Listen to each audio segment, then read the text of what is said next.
All right, there are still people still joining us from the parking lot, but we're just going to start with our service. They're slowly coming in, but we'll be able to welcome them with some nice songs as they're coming into our building. Welcome everyone. Shabbat Shalom. Shabbat Shalom. We're going to start our service on page 46 of our Siddurim. Page 46 of our Siddurim. So actually, I'm sorry, not page 46. Give me just a moment. That would be our morning service. No, We have a different one, right? No, that's the morning service. Yeah, page 5, I think. Yes, we're going to be starting on page 6 of our Siddurim. Page 6 of our Siddurim with Shalom Aleichem. Page 6. Shalom Aleichem, Malachei Asherei, Malachei El Elyon. Mi Melech Malachei Hamachim HaKadosh Baruch Hu. Bolechem L'Shalom, Malachei HaShalom, Malachei El Elyon. Mi Melech Malachei Hamachim HaKadosh Baruch Hu. Baruchuni L'Shalom, Malachei HaShalom, Malachei El Elyon. Mi Melech Malachei Hamachim HaKadosh Baruch Hu. Seitchem L'Shalom, Malachei HaShalom, Malachei El Elyon. Mi Melech Malachei Hamachim HaKadosh Baruch Hu. Page 7 of our Siddurim, we join together with the responsive reading. Come, let us welcome Shabbat. Light is the symbol of the divine. Light is the symbol of the divine within us. Light is the symbol of the divine law. Light is the symbol of Israel's mission.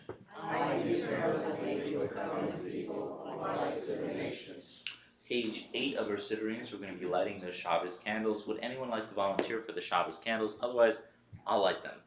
Here in the past, they've been a little bit of a challenge to light. I'll say the prayer if you like. All right, come on up.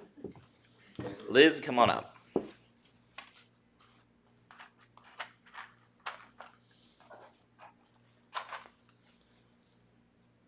Actually, we can, well, if you'd like to first say the responsive reading, this will be fine. Okay. Baruch atah Adonai Eloheinu melech haolam asher kedeshanu b'mitzvotav v'tivanu lahadlik ner shel Shabbat. Amen. Bless, O you, O eternal our God, who makes our lives holy through divine mitzvot and has commanded us to kindle the Shabbat lamp. Amen. May the Eternal bless us with Shabbat joy. Amen. May the Eternal bless us with Shabbat peace. Amen. May the Eternal bless us with Shabbat holiness. Amen. Did we read this one? You read it? Okay, good. So we got it. Shkoyach. Thank you. Shkoyach. Now I'm going to turn to page 9 of our Siddurim for Lachadodi. Page 9 of our Siddurim for Lachadodi. Lechadodi likraka la yadada yadada yadada pene Shabbat. Nekabed la lechadodi likraka la yadada yadada yadada pene Shabbat. Nekabed la shamor b'zachur b'dibur echad.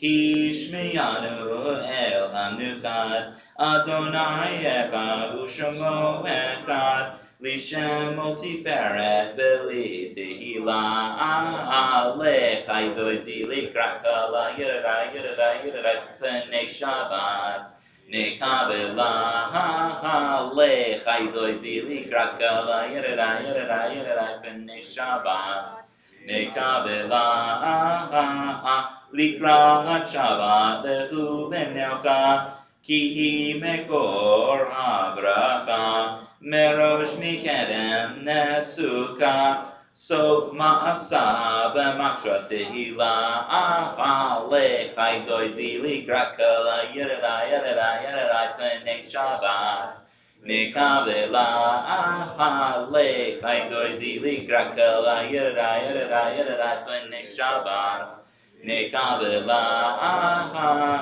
Hi ori Kiva ore kumi ori shir daveri kavod Adonai alai nigila lech haidoi zili krakala yadada b'nei Shabbat nekavela lech haidoi zili krakala yadada b'nei Shabbat nekavela. Now we rise and face the entrance or exit of our building as we welcome in the Shabbos bride.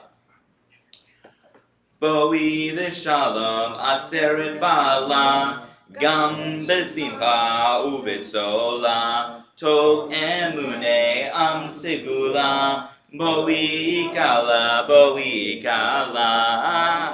Lech haidoi zili krakala Yadada b'nei Shabbat Nekavela Lech haidoi zili krakala Yadada b'nei Shabbat Nekavela. Remain standing now for the Hatzi Kaddish on page 11 of our Siddurees. Yitkadal v'yitkadash Shemei Rabba V'yalma divrach yirtei v'yamlich malchutei B'chayechon u'v'yoymechon u'chayedecho Beit Yisrael V'agala u'vizman karim V'yameru Amen Ya'esh mei Rabba mevorach Le'al yamilal me'amaya Yitzbarach v'yishtabach v'yishba'ar v'yitramam v'yitnasei v'yitadar v'yitaleh v'yitalal Shemei l'kudusha v'rechu Le'ela min kol birchata v'shirata Tushbechata v'nechemata damiran v'alma v'yameru Amen. Page 12, we join together for the Baruch Hu. Baruch Hu et Adonai HaMevorach.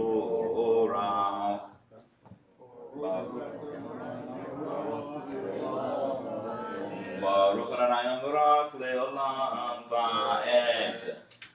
Page 13, we join together in English with the italicized text in English. Eternal God, your majesty is proclaimed by the marvels of earth and sky. Sun, moon, and stars testify to your power and wisdom. Day follows day in endless succession, and the years vanish, but your sovereignty endures. Though all things pass, not let your glory depart from us. Help us to become co-workers with you and endow our fleeting days with abiding worth.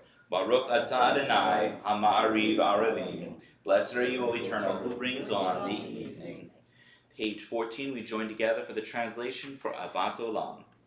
With eternal love you've loved your people Israel, the house of Israel, Torah and commandments, statutes and judgments you've taught us. Therefore, O eternal our God, when we lie down and when we rise up, we will discuss your statutes and rejoice in the words of your Torah and your commandments forever. For they are our lives and they lengthen our days, and we will meditate upon them day and night. May you never remove your love from us forever and ever. Blessed are you, O Eternal, who loves God's people, Israel. Page 15, we join together for the Shema. Shema Yisrael, Adonai Eloheinu, Adonai Echad. Baruch Shem Kivod Ma'ilchuto Le'olam Va'ed. You may be seated for the V'yahavta on page 16. V'yahavta et Adonai Elohecha b'chol levavecha u'b'chol nafshecha u'b'chol me'odecha v'hayu ha'devarim ha'eleh asher anochi mitzavecha hayom al levavecha v'shinatan levanecha v'divarta bam v'shiticha v'beitecha u'v'letecha v'derech u'shachbecha u'kumecha u'kshartam li'ot al yadecha v'hayu letotafot bein einecha Uktatam, ayam muzuzot beitecha, uvisharecha, leman tizkeru v'asitem ekol mitzvotai, v'item kiroshim lelolechem, ani Adonai Elohechem, asher hotzeti etchem mi'aretz Mitzrayim, liot lachem lelohim, ani Adonai Elohechem, Adonai Elohechem, Amen. Page 17, we join together once again for a responsive reading. Eternal truth is that you alone are God, and there is none else. Let them beat their swords into plowshares. Let nation now lift up sword against nation, let them study war no more. Let the stranger be unto you as the native, for you are once strangers in the land of Egypt. From the house of bondage we went forth to freedom, so all freely sing joy. Page 18, we join together from Micha Mocha.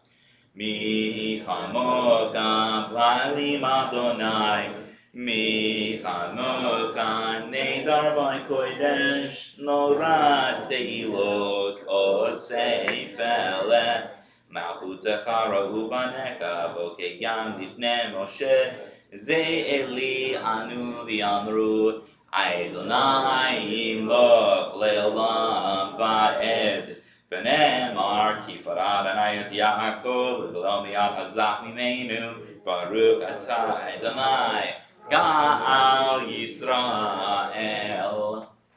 Page 19, we'll join together the translation for Hashkivenu with the responsive reading. Cause us, O eternal our God, to lie down in peace and to awaken us each morning, to renew life with strength. Spread over us the holy shelter of your peace. Help us to rule our lives for the counsel. Lead us in paths of righteousness.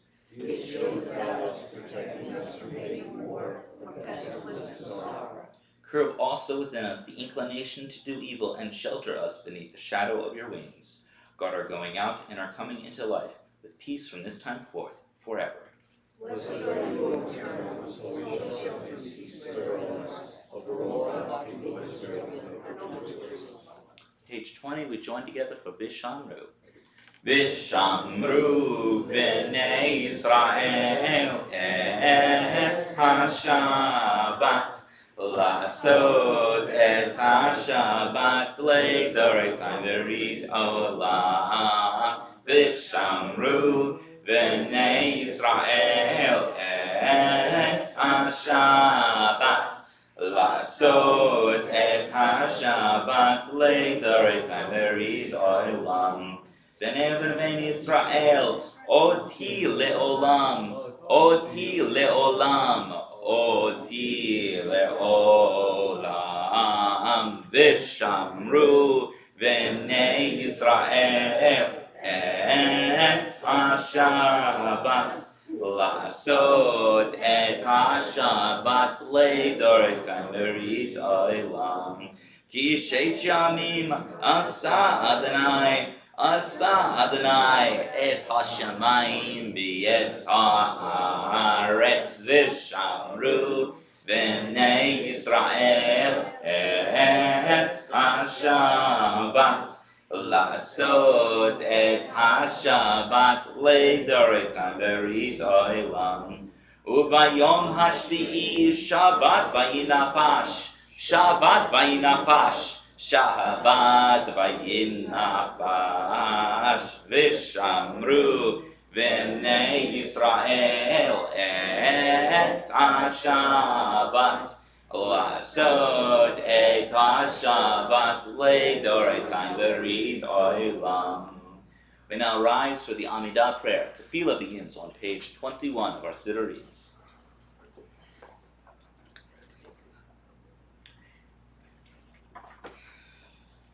Adonai sefatai titachu fi agita iloteta, Baruch atah Adonai Eloheinu v'Elohei avotzeinu v'imoiteinu, Elohei Abraham, Elohei Yitzhak, Elohei Yaakov, Elohei Sarah, Elohei Rivka, Elohei Rachel, Elohei Leah, Ha'el HaGadol, HaGibor v'Hanorah, El Elyon, Gomel Chasadim Toivim, V'konei HaKol, V'zocher Chasdei Avot V'imahot, U'mevig Ilah Lifnei Pnechem, Leman Shemo B'Yahava, Melech Ozer Moshiach Magen, Baruch Atah Adonai, Magen Avraham Be'ezrat Sarah, Atah Gibor Li'olam Adonai,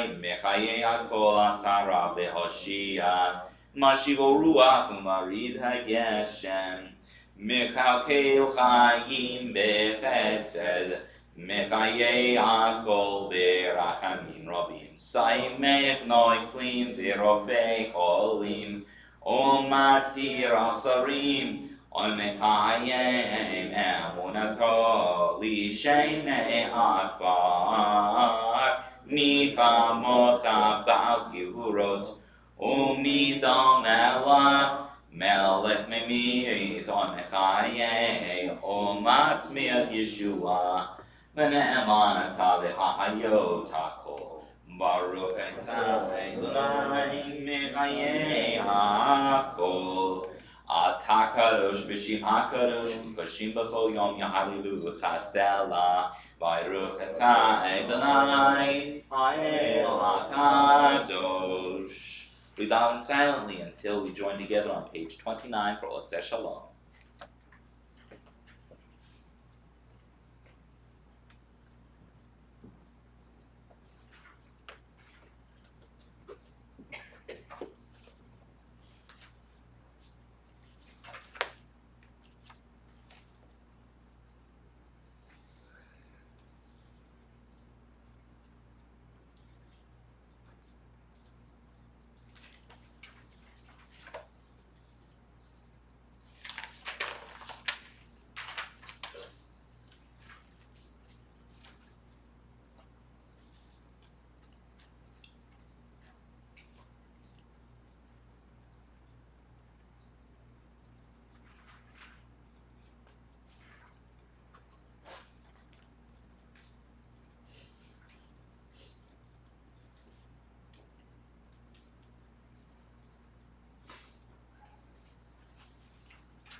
We'll now join together for Oseh Shalom on page 29.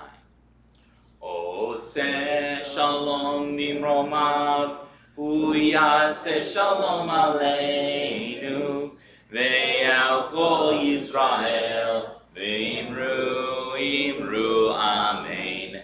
Yaseh shalom, shalom aleinu, ve'al kol Yisrael, yaseh shalom, shalom aleinu, ve'al kol Yisrael. Ya'aseh shalom, shalom aleinu, ve'al kol Yisrael. Ya'aseh shalom, shalom aleinu, ve'al kol Yisrael. V'yemeru, amen. So in just a moment, I'm going to be inviting Amy Simon to begin speaking for us. She is our guest speaker online. I'm going to be pushing the computer screen in front of the podium right here, and we'll be able to ask questions as well as hear a little bit about the discussion. As a brief introduction, though, Amy Simon holds the William and Audrey Farber Family Chair in Holocaust Studies and European Jewish History at Michigan State University. Her work on Holocaust fiction, memoir, and diaries and pedagogy has appeared in Holocaust Studies, a Journal of Culture and History, Jewish Historical Studies, and the Journal of Jewish Identities, as well as several edited volumes. Her book, Emotions in Yiddish Ghetto Diaries, Encountering Persecutors and Questioning Humanity, is forthcoming in June 2023. And with that, I'm going to introduce her in just a second.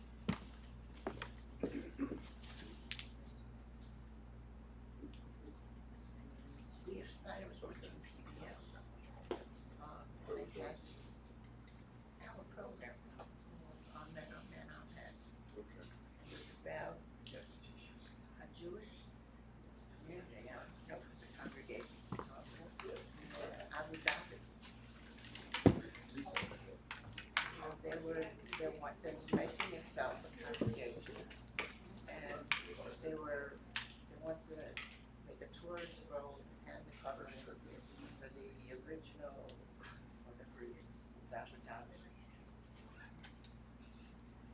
really, Hi, Amy, can you hear me? Yes, I can. Can you hear me? Yep, I'm going to push the screen out so everyone can see you. Just a second. Okay. No, we're gonna be. Yeah, it's gonna be closer than this. See the two of you.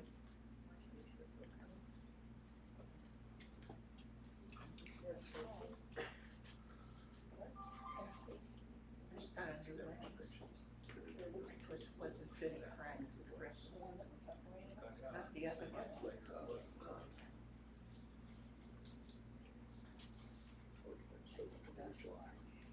Okay, very good.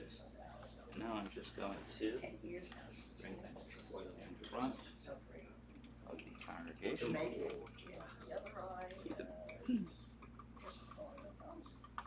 So through the miracles of technology, we've accomplished teleporting. And our guests here with us from Michigan. So we'll just make sure to get this also so our online guests will be able to join.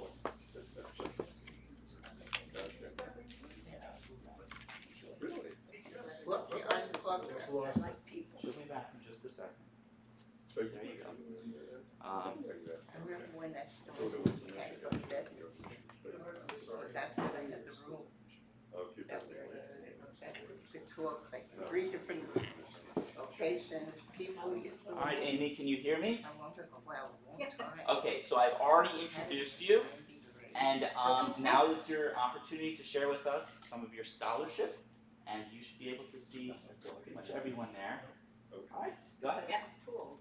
Welcome, Amy. All right. Thank you. Thank you so much. Thank you for having me, if only virtually. It's a very busy time of the semester. We have 2 weeks left of class, and so everything is winding up, and we had our Jewish Studies undergraduate research conference today, getting to hear from our amazing students. So just a lot going on at Michigan State. So I'm glad to be able to join over Zoom. I'm glad that we have this technology and we all you know, the one of only very few good things to come from COVID is at least the ability to connect a little bit better in our world. So I'm very glad to see you all, and I'm very glad to be here on the occasion of the Shabbat before Yom HaShoah. As the rabbi mentioned, I imagine I'm the endowed chair in Holocaust Studies and European Jewish History at Michigan State University, and since I was a junior in college,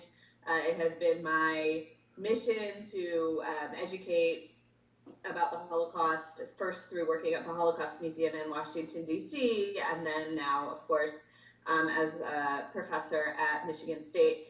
And so, you know, not only educating about the Holocaust in terms of teaching classes and speaking to audiences like you, but of course also researching and publishing in my particular area of expertise and interest, which is Holocaust diaries. So that's what I'll talk about now for the amount of time that we have slated for us is the work that I've been doing over the last 15 years with Holocaust Diaries, which will be published in a book, my very first book, on June 16th. So I'm very excited about this after very many years of blood, sweat, and tears on the project. And the title of the book, as I'm sure you heard, is Emotions in Yiddish Ghetto Diaries, Encountering Persecutors and Questioning Humanity. And so my interest really was in, and has always been, not just in the basic questions of Holocaust history that people, you know, most people ask, most students ask, how could it happen? Why did it happen? What does it mean that it happened? You know, what was the process of genocide? You know, how did good people participate in such a horrible crime? You know, those kinds of questions. I've always been much more interested as a Jewish person in the Jewish experience, right? And understanding what was it really like? And of course, we could never get to what it was like if we weren't there. And I am glad that I wasn't there. My family does not have a direct link to the Holocaust, for which I'm actually quite grateful. But that to me is the essential kind of humanity of what it means to learn about the Holocaust and think about the Holocaust. To really understand it, you have to know something, not just about like bureaucratic processes and laws and how things developed, but the people and the experiences that they had on a regular basis, a day-to-day basis, right? It wasn't just that one day everybody, was sent into concentration camps, but rather there were years and years of persecution, all of which impacted people, even in the lead up to that. And in fact, many people, and the diarists that I'm going to speak about, many of the people that died in the Holocaust, of course, never made it to a concentration camp, right? They were killed along the way in so many other forms of persecution and murder. And so I was really interested, right, is to get away from just the quintessential kind of Holocaust experience that's in camps, which of course I also study and I teach and is such an important part of Holocaust history. But what I was really interested in for my research to delve deeper into was kind of daily suffering. And for me, the venue for that that was kind of the most interesting were the ghettos.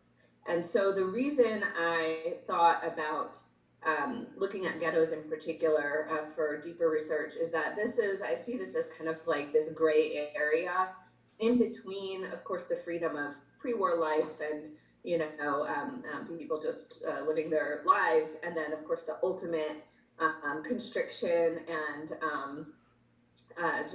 complete restriction of freedom in the concentration camps. And this kind of period, and it's not just a period because, right, for some people they're in ghettos for a few months, for other people they're in ghettos for a few years. People are in ghettos and then are in camps. So there's a lot going on over the historical period, but the ghettos themselves functioned, as I'm sure many of you know, as these kind of Jewish communities, right? They were enforced Jewish communities, forced into being by the Nazis, who were trying to isolate Jews and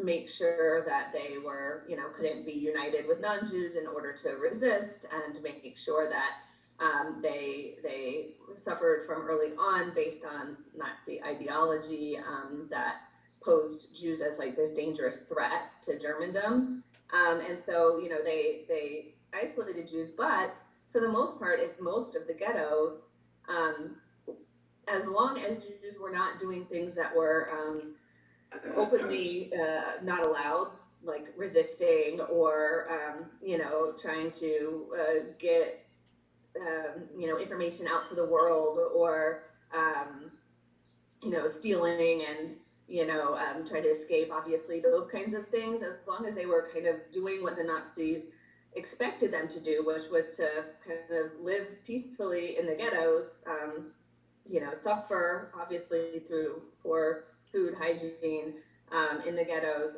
but generally to do what was expected of them. They had a fair amount of freedom, actually, right? Just in terms of a daily experience. They had to work, but there weren't, you know, watchtowers everywhere.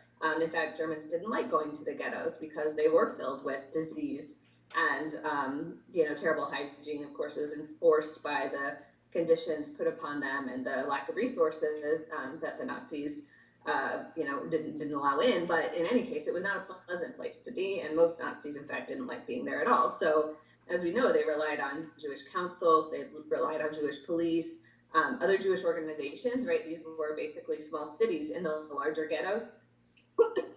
There are also really small ghettos that didn't have any of this structure.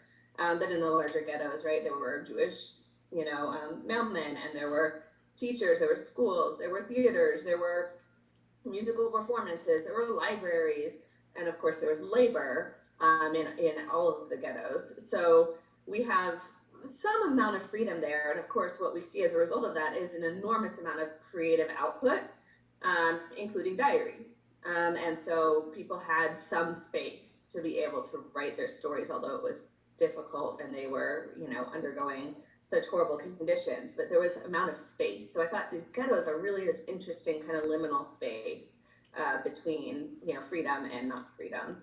And so I started investigating ghettos. I ended up deciding to focus specifically on the Warsaw Ghetto, the Lodz Ghetto, and the Vilna Ghetto. A lot of this was practical because there's not a lot of surviving archival material from smaller ghettos. Not surprisingly, larger ghettos, there's more surviving documents, and so I kind of did that, but also saw some really interesting comparisons amongst the three ghettos. So that's kind of how I focused in. And so the question, like I said, was the question I came with was, you know, we know so much, like I just said, about how the ghettos functioned, why they were created, and the kind of bureaucratic makeup of it, both from the Nazi side and the Jewish side, the Poles, right, the Lithuanians. We know a lot about what happened, but none of the research that I've ever seen, and that still stands to today, has looked at the ways that Jewish victims living in these ghettos with some amount of agency to sit and write their stories, and sometimes to rescue their stories. Nobody ever has looked at how they thought and felt about perpetrators. And to me, this actually, the more I've thought about it over the years, the more it actually seems like almost another form of perpetration, because to assume that, you know, the Nazis and Jews are just the victims, which I think is what's at the core of that, takes away so much of the agency that people actually had when they were writing, right? They didn't have agency necessarily to change things in their lives, right? The diarists I research, almost every one of them died in the ghetto or at the end of the ghetto. A few were deported to camps, but, you know, they couldn't change their fate, of course. But the fact, you know, they sat there and they wrote day after day after day these emotional, rich, thoughtful diaries, not only, you know, recounting what was going on, but really questioning, who are these perpetrators, right? Who are these Germans that are doing these things to us? Why are they doing them? Questioning, like, what does it mean that the Germans are doing this? Or what does it mean that we have a Jewish police and a Jewish council that are participating, right? What does that mean for our community? What does it mean for us? What does it mean for me personally? And so to me, that was just a really important part that I thought it still surprised me that nobody's really investigated. So that's that's what I did. I investigated what did Jewish people living in these ghettos have to say in their diaries about perpetrators. And what I found pretty early on, I researched around the world. I researched at the Holocaust Museum in Washington, D.C. I researched at the YIVO Institute for Jewish Research in New York City. I researched in Yad Vashem in Jerusalem, also the Ghetto Fighters House in Western Galilee.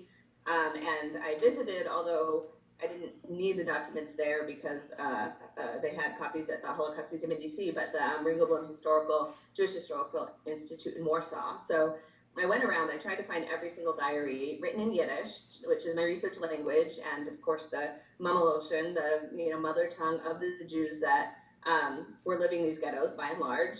Even those who spoke Polish, which were many of them, also spoke Yiddish as their mother tongue.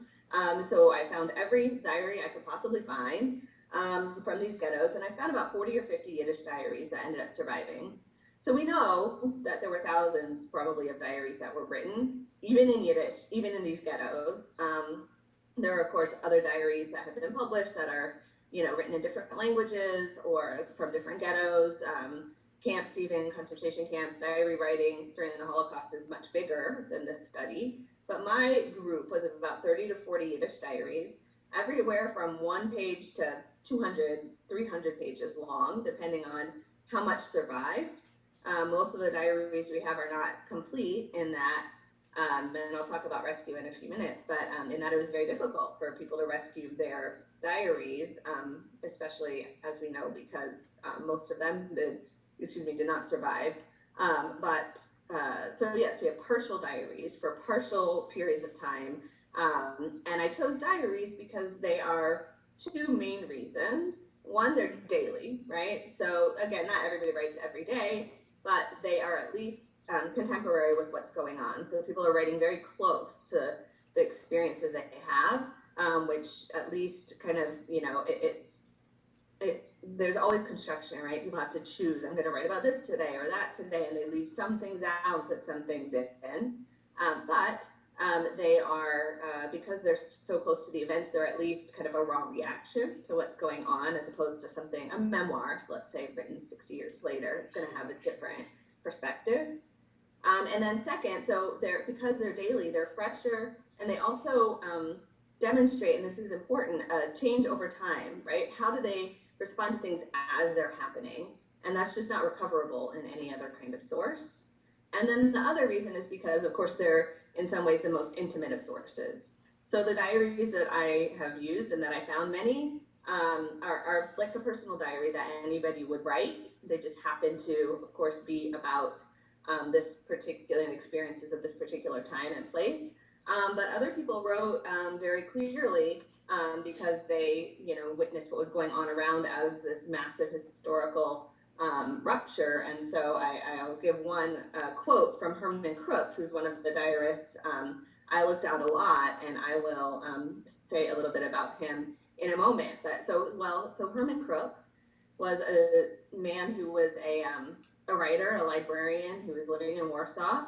And at the start of the war, he escaped the Nazi onslaught in Warsaw by fleeing to Vilna.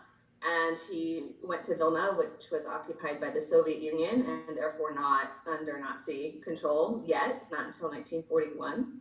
And so he began writing pretty much right away. And we have his diary from 1939 until 1944. Herman Crook was chief librarian in the Vilna ghetto and part of the underground movement, both the partisan movement helping to gather arms for a potential uprising, but also part of the the so-called paper brigade. And there's a recent book out that's amazing by David Fishman that talks about the rescue that these Jewish intellectuals in the Vilna ghetto did for Jewish texts and documents that they tried to rescue from the ghetto from the Nazis. In any case, that's Herman Crook. And you can see, no, you can't see. I'm looking at my slideshow, but you don't have it. So yes, he was born in 1897, but he died in 1944. So his is one of these most tragic stories in which he the day before so he was deported at the end of the Holocaust, at the end of the Vilna Ghetto in August of 1944. Anybody who was surviving, which was a very small number of the original 70,000 Jews in Vilna, was sent to labor camps in Estonia. So he was in Kluga labor camp in Estonia, and the Soviet Union, the Soviets were coming to liberate the Jewish camps in 1944, and but the Nazis decided at the last minute to line everybody up for murder, right? To line up the remaining Jews and to kill them, and so Crook was amongst these Jews, and he had written this diary, thousands of pages, right, throughout almost every single day for 5 years.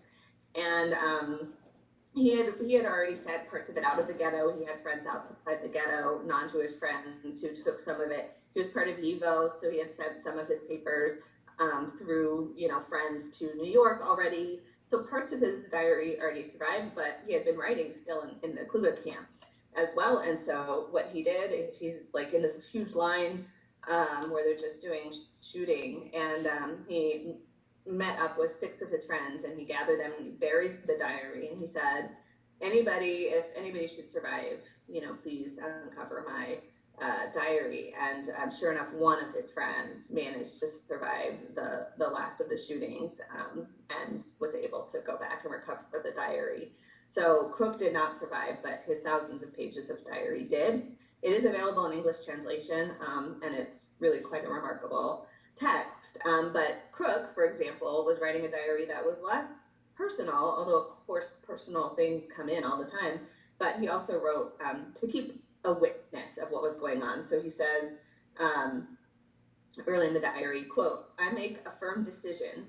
I leave myself to the mercy of God. I'm staying. And right away, I make another decision. If I'm staying anyway, and if I'm going to be a victim of fascism, I shall take pen in hand and write a chronicle of a city.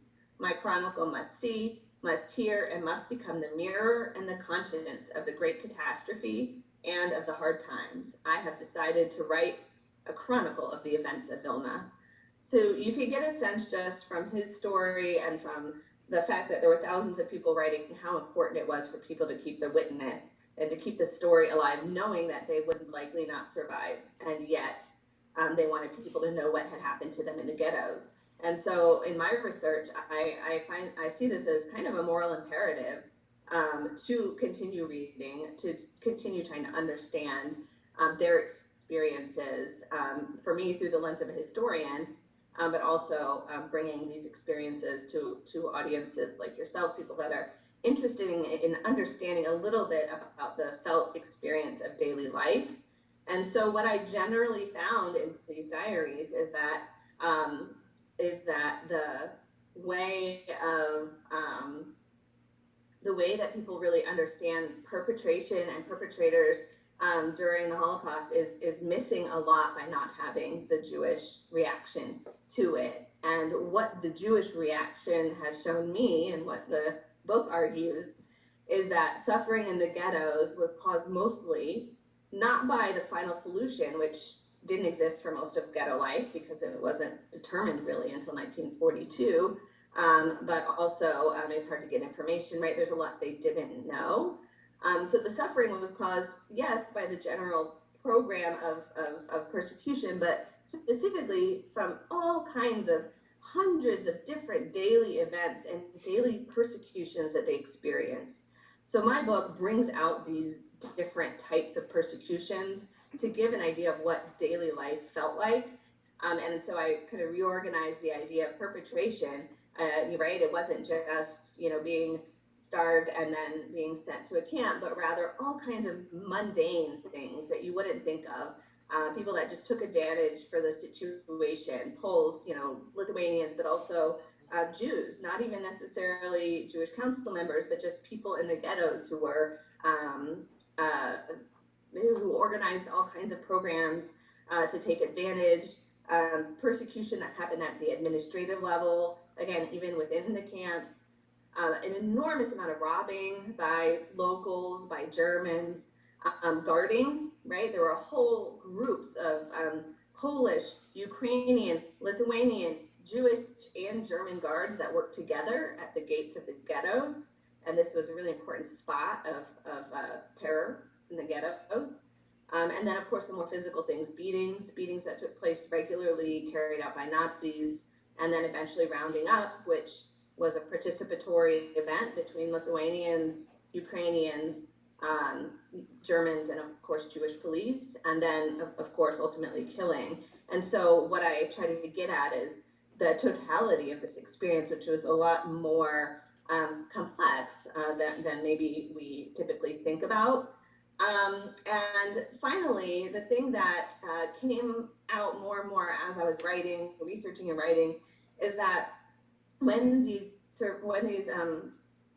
diarists were writing about perpetrators, like I said at the start, they were very worried about their own humanity. And what I see is that as they wrote about all kinds of perpetrators, right? And it wasn't just the Germans, it wasn't just the Lithuanian collaborators, and it wasn't just Jewish councils or police, but it was all of these people at different times when they saw these people carrying out all this persecution, and when they witnessed it or when they experienced it, they tried everything they could to separate themselves out and to demonstrate in their writings, just for themselves, right?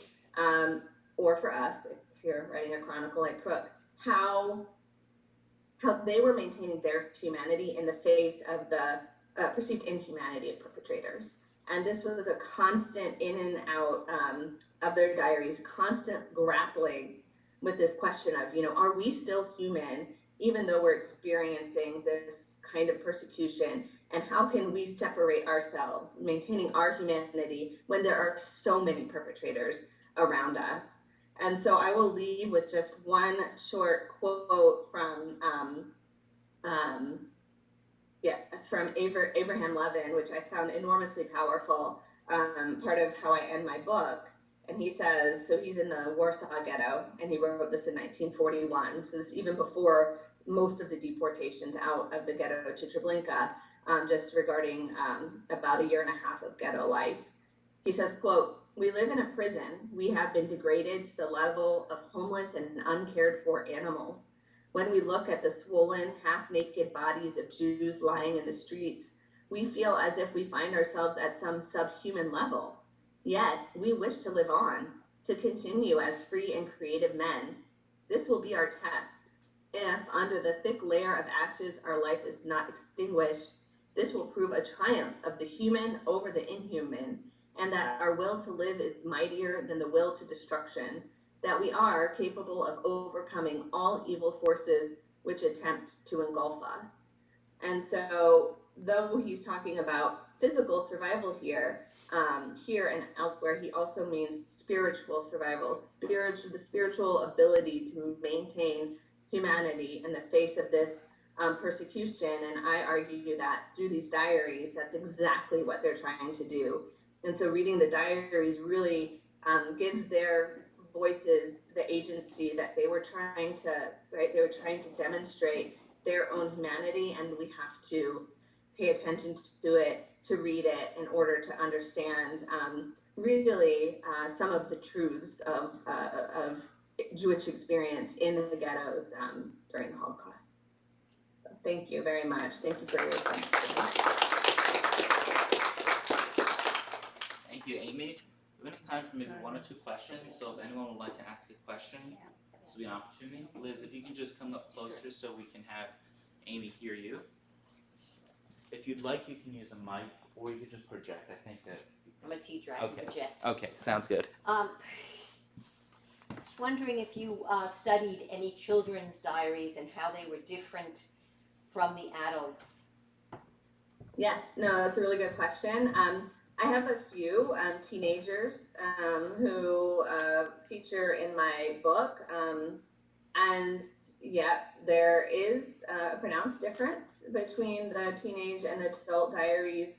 The teenagers, while aware of the kind of chronicling nature, they do talk about, if anybody should read this, they're aware that they're writing historical documents, but they're also much more personal. They tend to deal with more about their day-to-day experiences, whereas like Cook's Diary, he's talking about experiences, but only occasionally is it about himself. So they're more self-centered, and I don't mean that in a bad way. That's what a diary is, right? The teenage diaries are more self-centered, and they reveal a lot more about family relationships, and sometimes the breakdown of family relationships, but also sometimes the strength. They reveal more about friendships, right, as they really talk openly about friends, family, and relationships. They are sometimes, but not always, more emotional. And in fact, I found that to be more of a gender difference than a age difference. But some of the male diaries are super emotional, and some of the female diaries are very kind of straightforward. So you really do have a mix. But yeah, I would say that the types of things they're interested in writing about tend to be slightly different for the teenagers. Do you have any other questions? Yeah, yes. Do you teach a class at Michigan State about the Holocaust? Oh yes, I teach, so my regular rotation, I teach 2 classes per semester. Right now I'm teaching my Holocaust narratives class, which is about, it starts with diaries, but it ends with, post-war. We do a lot about oral testimonies, and just different ways that, and memoirs, how people have told their narratives and the trauma that remains after the Holocaust. And I'm also teaching my basic Holocaust survey, so Holocaust history, I also teach a senior seminar about the Holocaust in American memory. So about, specifically developments in the US after the war. And I teach European Jewish history, which is fun because it's the only one of my classes that isn't all about persecution. It's also just about things that Jews did in Europe in the modern era, kind of up until even after the Holocaust too, and recent trends. And then finally, I teach a Jews and anti-Semitism course, which takes anti-Semitism from the Bible until today. So, of course, the Holocaust is a case study, but we also investigate a lot of other aspects of anti-Semitism. How do your students react to your classes? They find, most of them come in with very little prior knowledge, and they find it completely eye-opening, surprising, shocking. They're shocked that they didn't know all of the things I'm telling them. They all think they know about the Holocaust, and then they come in and they a lot of them have never even heard of the ghetto, for example. And so it's an enormously rewarding experience for me to see people from all kind of walks of life really engaging. And they are surprised, and they are very glad that they have learned about it from my class. And the anti-Semitism class, right, with all the things going on in the world, they're also shocked and appalled, but also glad that they understand better what's going on. I have one final question. So in my studies of Holocaust and genocide studies, it was in a Jewish context at a Jewish college. So all of my colleagues were Jewish. I'm curious to know, at Michigan State, what is the makeup of your students? Are they predominantly Jewish, or are they predominantly not? Yeah, so they're not. I have more Jewish students than most classes have because of the topic. So at the most, I have about a third of my students that are Jewish. Some classes is less. This semester, I think I've less, significantly less, especially in my freshman class, because all the freshmen have to take one of these seminars. So up to a third. And in the Holocaust class, I do teach, about other victim groups, and we talk about that. A lot of students are very interested because they may identify with some of the other groups, and so they're always allowed to carry out research projects on other, other people that were persecuted during the Holocaust as well. And that's also something that they're always surprised about. They're like, "What? Jehovah's Witnesses? I never knew that, they were persecuted during the Holocaust, and, Roma and things like this." But in other classes, it's all about Jewish history, memoir, related to the Holocaust. All right. Hey, last questions. I think we're pretty much at the time span. All right. Thank you so much, Amy. We really appreciate it. Thank you. Thank you. All right.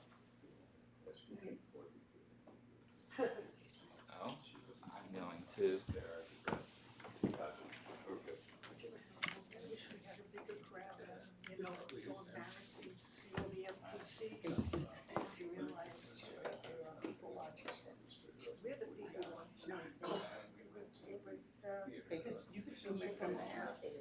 some of them, some people watch.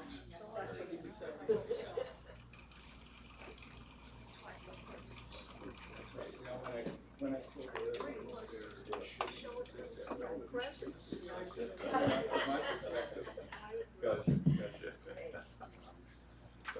All right. So tomorrow morning we're going to be reciting the full Misha Berach list of names.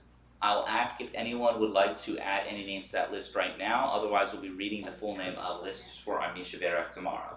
Would anyone like to have any names read aloud tonight for the Misha Berach? Yes. Al Kamen. Al Kamen. Don Rocks. Rocks. Vox. Rocks. Like in a rock. Brox. Okay. Marsha Kaufman and Marsha Kaufman. and Stuart Kaufman. Any other names? Sure. Larry Eisner, Larry Eisner. right? Sharon Lewis, Sharon Lewis. thank you. Gabriel Levesque. Gabriel Levesque. All right. Are there any additional names? No? Okay. It is our custom to please rise as the Misha Berach is read aloud at the very back of our siddureens.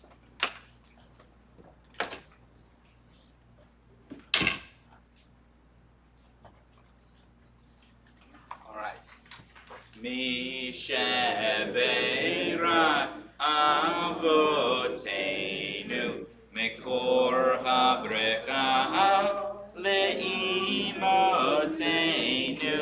May the source of strength, who bless the ones before us, help us find the courage to make our lives a blessing, and let us say, Amen. Misha Berach Imotenu Mekor HaBrecha Le'avotenu.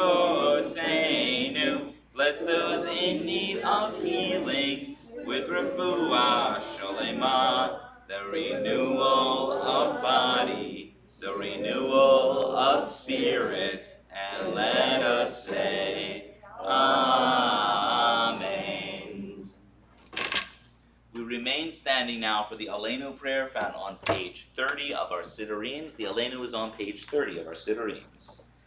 Aleinu l'shabeach l'adon hakol l'tein gedula liyotzeh breshit shalo atzanik higia ratzot velo samanu kimishpachot adama shalo sam kelkenu kachem v'gor aleinu kicho hamonam v'nachnu korim u'mishtachavim u'maitim lifnei melech malchei hamlachim Akadosh Baruch Hu Shehu Notei Shamayim V'Yoser Haaretz U'Moshev Yekaro B'Shamayim Ima'al U'Shchinatu Zo B'Govei Meroimim Hu Eloheinu Ein Od Emet Malkeinu Efesu Lato Kakatu betorato v'yadata hayom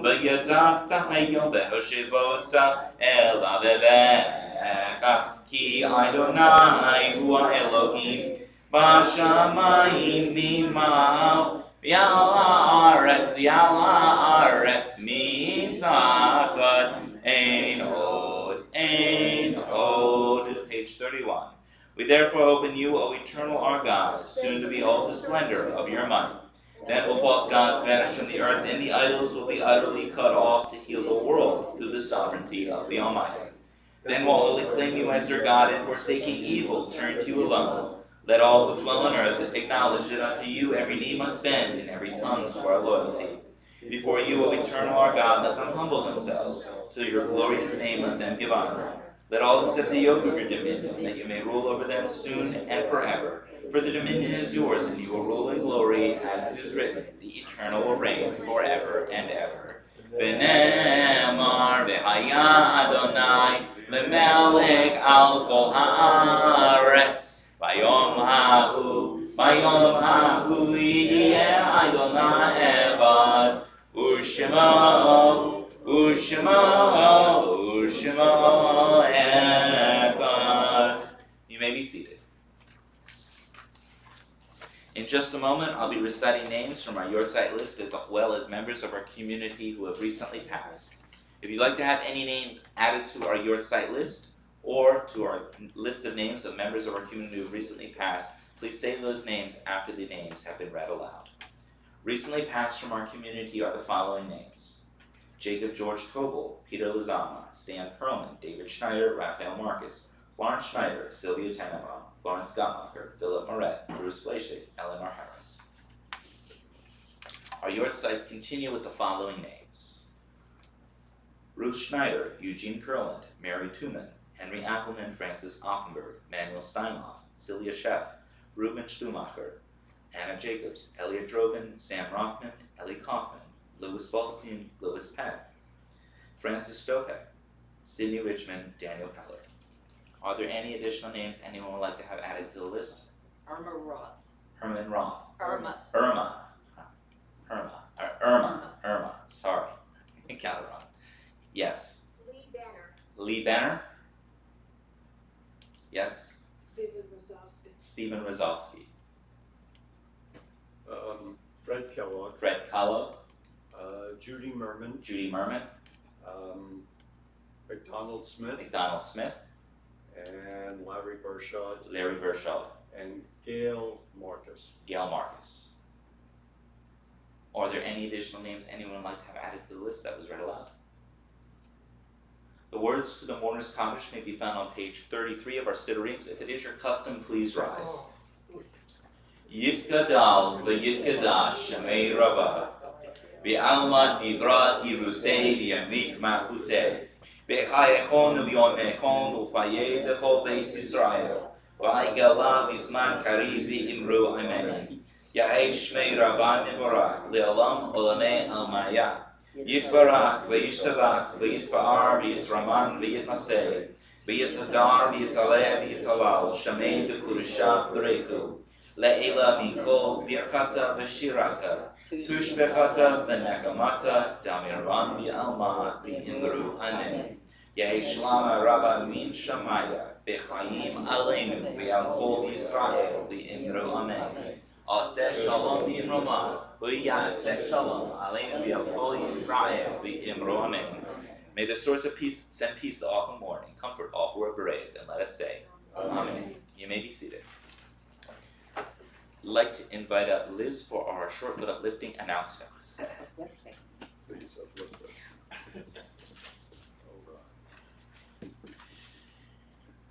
You wanna do it? He's on strike, he has a lot of free time. Shabbat Shalom. Bishop. Saturday, April 15th, Torah study and worship, virtual and in person. Listen to the new times. Torah study 10 o'clock, worship 10:30. The parking lot is under construction. Please enter and exit from the exit side until Tuesday. Matt-Medium, the adult learning group, starts Monday, April 17th at 12 p.m. Feel free to bring lunch with you. Operation Wedding, a documentary about Russian Jews trying to escape Russia, Sunday, April 30th, 12 p.m. to 2 p.m. at the Monroe Township Library.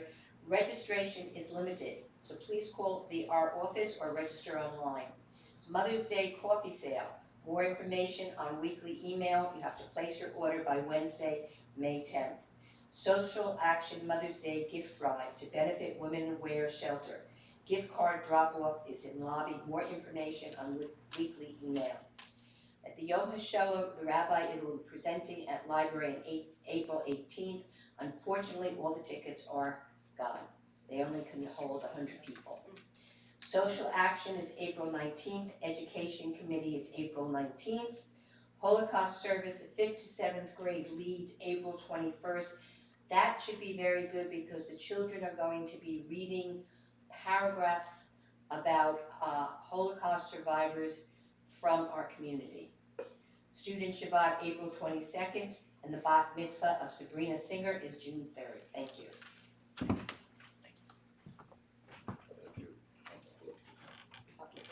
Yes. We'll now join together for Adon Olam on page 34 of our Siddureens. Adon Olam Asher Malach B'terem Kol Yitzir Nira Yeit Nasa V'Hevzol Kol Azai Melech Shemo Nigra V'Yakar Trei Kiklot HaKol Levado Yimloch Noira V'Hu Haya V'Hu Hoveh V'Hu Yiyeh B'Tif'ara V'Hu Echad V'Ein Sheni V'Hamshi Lo Le'Machbira V'Li Reshit V'Li Tachlit V'Lo Ha'oz V'Hamizra V'Hu Eli V'Chai Goeli V'Tzor Chevli V'Yetzara V'Hu Nisi Oimanos Li Menat Kosi B'Yom Ekra V'Ya'ado Afkid Ruchi